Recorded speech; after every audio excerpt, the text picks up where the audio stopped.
দর্শক বন্ধুরা, welcome back to my YouTube channel. বন্ধুরা, আমার ইউটিউব চ্যানেলে আপনাদের সকলকে স্বাগত জানাই। তো চলুন বিভিন্ন স্বনামধন্য পত্র পত্রিকায় প্রকাশিত কয়েকটি বিশেষ খবর দেখে নেওয়া যাক। ত্রিপুরা দর্পণে প্রকাশিত বিশেষ খবরটি হল ত্রিপুরা দর্পণ সম্পাদকীয় অহংকার ত্যাগ প্রয়োজন। বিগত 10 বছর যাবৎ একটি বাণী দেশের মানুষও শুনে আসছিলেন যে মোদি হ্যায় তো মুমকিন হ্যায়। এই কথাটি ভারতের প্রধানমন্ত্রী নিজের মুখেই বিভিন্ন জনসভায় বারবার উচ্চারণ করতে দেখা গিয়েছে। এমনকি উপস্থিত জনতাদের মুখ দিয়েও প্রায় প্রতিটি জনসভায় একাধিকবার উচ্চারণ করতে দেখা যেত। আরও একটি স্লোগান ছিল মোদিজিও তার দলে বিজেপির জনসভায়, সেটি হলো ভগবান শ্রীরামের নামে জয়ধ্বনি। এই ধ্বনির মাধ্যমে এটাই প্রকাশ করা হতো এই দলটি কতটা ধার্মিক দল। কিন্তু লোকসভা নির্বাচনের পর এখন আর জয় শ্রীরাম ধ্বনিটি আগের মতো শোনা যায় না। এমনকি মোদিজির মুখ থেকেও জয় শ্রীরাম কিংবা জয় বজরংবলী ধ্বনি শোনা যায় না। যেদিন উড়িষ্যায় মোদিজির কণ্ঠে শোনা গিয়েছে জয় জগন্নাথ ধ্বনি, কারণ অবশ্য একটা আছে।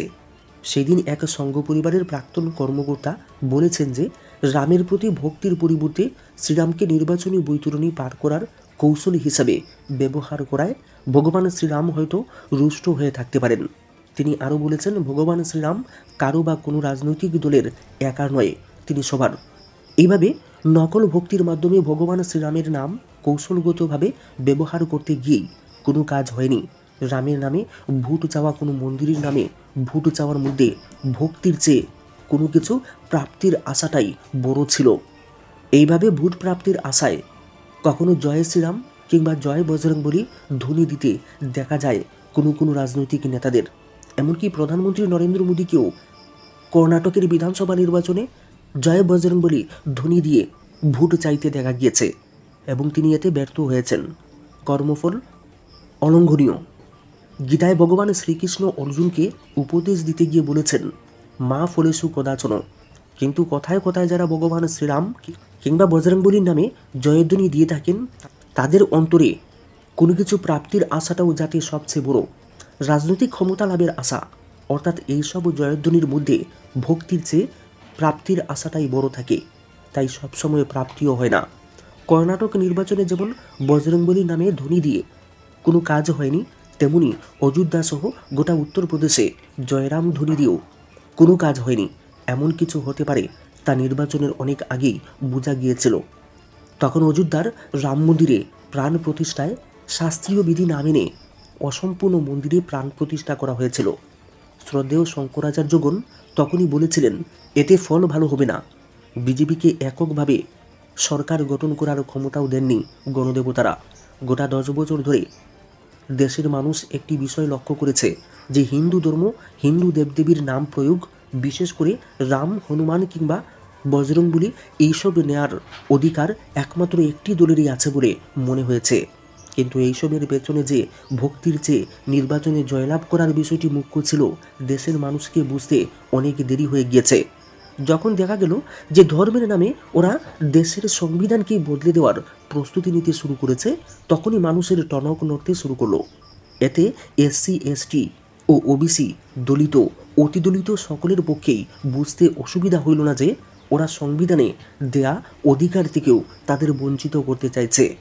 যাক, কোনোরকমভাবে এই যাত্রা তো রক্ষা হলো। 400 পার হলে কি হতো তা না ভাবাই ভালো মনে করছেন সেই সব জনগোষ্ঠীর মানুষজনেরা। তাছাড়া গোটা 10 বছর শুধু অসংখ্য মিথ্যে কথা, মিথ্যে প্রতিশ্রুতি, সেই সাথে অহংকারী সব ভক্তি শুনে আসছেন দেশের মানুষ প্রধান সেবকের কাছ থেকে। এমনকি প্রতিটি প্রতিশ্রুতি দেশের মানুষের জন্য নেওয়া সরকারের প্রতিটি কর্মসূচির পেছনে যেন একই গ্যারেন্টি, তা নয় শুধুমাত্র ব্যক্তি নির্ভর মোদি গ্যারেন্টি। এখানে নেই কোনো দলের ভূমিকা। এমনকি দীর্ঘ বছর ধরে যে শক্তি তিল তিল করে একটি দলকে শক্তি জুগিয়ে রাষ্ট্রীয় ক্ষমতায় আরোহণের সুযোগ করে দিয়েছে, তাকেও অস্বীকার করা হয়েছে প্রধান সেবকের তরফে। সংঘ পরিবারকে অনেকটাই উপেক্ষিত হতে হয়েছে। এইবারের নির্বাচনের সময়ে এটি পরিষ্কার হয়ে যায় শাসক দলের সর্বভারতীয় সভাপতির উক্তি থেকে। এবার এইসব অহংকারী বক্তব্যের যেন লাগাম টানতে সংঘ পরিবারের প্রধান নির্দেশকই ময়দানে নেমেছেন। অহংকার ত্যাগ করতে হবে, নইলে মার্গদর্শনকারীদের স্থানই চলে যেতে হবে। এবার দেখা যাক মোদি হ্যায় তো মুমকিন হ্যায় কথাটি যা দেশের প্রধান সেবক এতদিন নিজে বলেছেন। এতে সত্যি দেশের মানুষ কী পেল? 2014 সালে নরেন্দ্রভাই দামোদর দাস মোদী ভারতের প্রধানমন্ত্রী হিসেবে প্রথম দায়িত্বভার গ্রহণ করেন। সেই সময় তিনি দ্রব্যমূল্য বৃদ্ধি রোধ, কর্মসংস্থান ইত্যাদি বিষয়ে ঢালাও প্রতিশ্রুতি দিয়ে আসছে দিনের স্বপ্ন দেখিয়েছিলেন।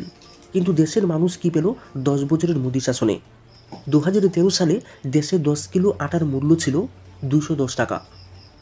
বর্তমানে তা বেড়ে হয়েছে 425 টাকা। দেশি ঘিয়ের দাম ছিল 300 টাকা কিলো, বর্তমানে হয়েছে 675 টাকা। সরিষা তেলের দাম ছিল মাত্র 52 টাকা, এখন হয়েছে 175 টাকা। অড়হর ডালের দাম ছিল কিলো প্রতি 80 টাকা, এখন হয়েছে 230 টাকা। পেট্রোলের দাম ছিল 66 টাকা লিটার, এখন হয়েছে 106 টাকা। ডিজেল 52 টাকা থেকে বেড়ে 98 টাকা হয়েছে। এই কয়েকটা জিনিস থেকে বোঝা যায় যে দ্রব্যমূল্য কতটা বৃদ্ধি পেয়েছে মোদিজির 10 বছরের শাসনে। এখন আবার আরও 5 বছর তিনি ক্ষমতায় থাকবেন বলে শপথ নিয়েছেন। এইভাবে যদি দ্রব্যমূল্য বৃদ্ধি হতে থাকে তাহলে কি ভয়ঙ্কর পরিণতির দিকে দেশ যাচ্ছে তা সহজেই অনুমেয়। শাসক দলের চালিকা শক্তি সংঘ পরিবারও ভাবছেন কি করে দেশকে অহংকারী নেতার হাত থেকে রক্ষা করা যায়, তাই অহংকার ত্যাগের বার্তা দিচ্ছেন। আসলে মোদি হ্যায় তো মুমকিন কথাটি একটি অহংকারী উক্তি। ধীরে ধীরে অনেকেই বুঝতে পারছেন যে অহংকার ত্যাগ করে এবার মার্গদর্শনের স্থানে বসার সময় এসেছে। এই নিয়ে যে অভ্যন্তরীণ দ্বন্দ্ব শুরু হয়েছে এর শেষ কোথায় তা জানতে হলে আরও কয়েক মাস অবশ্যই অপেক্ষা করতেই হবে। ডেইলি দেশের কথায় প্রকাশিত বিশেষ খবরটি হলো, সরকারের প্রতারণার বিরুদ্ধে ছাত্র যুব বিক্ষোভ। ভোটের আগে চাকরির ললিপপ, ভোট গেলেই প্রক্রিয়া বাতিল। চাকরি চাইতে গিয়ে গ্রেফতার। একের পর এক চাকরি নিয়োগ প্রক্রিয়া বাতিল করছে সরকার। 2018 সালে রাজ্যে বিজেপির নেতৃত্বে জোট সরকার ক্ষমতায় বসার পর থেকেই বেকারদের কর্মসংস্থান নিয়ে এই নোংরা খেলা চলছে। বিধানসভা কিংবা লোকসভা নির্বাচনের বছরখানেক আগে থেকে সচিবালয়ে ঘটা করে নিয়োগ প্রক্রিয়ার কথা ঘোষণা করা হয়েছিল। দফায় দফায় সাংবাদিক সম্মেলন করেছেন একাধিক মন্ত্রী। কখনো বলা হয় শূন্যপদ এর অনুমোদন দিয়েছে মন্ত্রিসভা, এরপর বলা হয় নিয়োগের অনুমোদন দিয়েছে অর্থ দপ্তর। কিছু ক্ষেত্রে বিজ্ঞপ্তি জারি করা হয়। বছরের পর বছর চলে সেই প্রক্রিয়া। এরপর নির্বাচন শেষে সুযোগ সময় বুঝে সেই নিয়োগ প্রক্রিয়া বাতিল করে দেওয়া হয়। যে ছেদ কারণ দেখানো হয়েছে নিয়োগ প্রক্রিয়া বাতিল করা হলো, তাতে বলা হয় প্রশাসনিক জটিলতা ও নিয়োগ নীতিতে অসচ্ছলতার দরুন।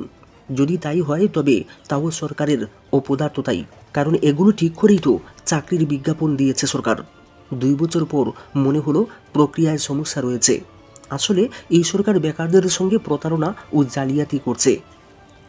এর বিরুদ্ধে শুক্রবার সন্ধ্যায় শহরে বিক্ষোভ ও প্যারাডাইজ চৌমুহনীতে অবরোধ করেছেন ছাত্র যুবরা। গত 6 বছর ধরে অত্যন্ত নিম্নমানের নোংরা খেলা চলছে বেকারদের কর্মসংস্থান নিয়ে। লোকসভা নির্বাচনে ফলাফল ঘোষণা হয়েছে 4 জুন। একক সংখ্যাগরিষ্ঠতা না পেলেও বিজেপির নেতৃত্বে এনডিএ সরকার বসেছে। এরপর থেকে 10 দিনের মধ্যে এডিসির নিয়োগ প্রক্রিয়া, বিধানসভার নিয়োগ প্রক্রিয়া এবং টিআইটির সহকারী অধ্যাপক নিয়োগের পরীক্ষা বাতিল করা হয়েছে। এডিসির ক্ষেত্রে নিয়োগ প্রক্রিয়া বাতিল করার কারণ দেখানো হয়েছে, উত্তরপত্র ফাঁস হয়ে গিয়েছে। ছেদ কারণ দেখিয়ে নিয়োগ প্রক্রিয়া বাতিল করা হয়েছে। জেআরবিটির মাধ্যমে গ্রুপ ডি পদে নিয়োগ প্রক্রিয়া এখনও ঝুলেই রয়েছে। ইতিমধ্যে 3 বছর কেটে গিয়েছে। এসপিজিটি শিক্ষকদের নিয়োগ পরীক্ষার ফলাফলই ঘোষণা করা হয়নি। Police constable, jail police, fire সার্ভিসের নিয়োগ প্রক্রিয়াও আটকে রয়েছে। 2018 সালে ক্ষমতায় বসে প্রথম নিয়োগ প্রক্রিয়ার ঘোষণা করা হয়েছিল জিআরএস। হাইকোর্টের রায় থাকা সত্ত্বেও পরীক্ষা নেওয়া হয়েছে। পরীক্ষা কেন্দ্র থেকে বের হওয়ার সময় প্রশ্নপত্র এডমিট কেড়ে নেওয়া হয়েছে। আজ পর্যন্ত জিআরএস পরীক্ষার কী স্ট্যাটাস তা জানায়নি সরকার। ঘটা করে নিয়োগ প্রক্রিয়ার ঘোষণা করা এবং বেকার যুবক যুবতীদের লক্ষ লক্ষ টাকা খরচ করিয়ে সেই প্রক্রিয়া নীরবে বাতিল করার অন্যায় কাজ করেই চলেছে সরকার। শুধু তাই নয়, জেআরবিটির মাধ্যমে গ্রুপ সি পদে কিছু অফার মন্ত্রীরা যখন তুলে দিয়েছেন, সেখানেও দেখা গিয়েছে পশ্চিমবঙ্গ, বিহার সহ অন্য রাজ্যের বেকারদের চাকরি দেওয়া হয়েছে। রাজ্যে এইসব পদে লক্ষ লক্ষ যোগ্য প্রার্থী থাকার পরেও কোন জাদু বলে অফারগুলো চলে গিয়েছে অন্য রাজ্যের কিছু নির্দিষ্ট অঞ্চলে আজও অজানা। সব মিলিয়ে সরকারের নির্মম পরিহাস নিয়ে ক্ষোভে ফেটে পড়েছেন বেকার যুবক যুবতীরা।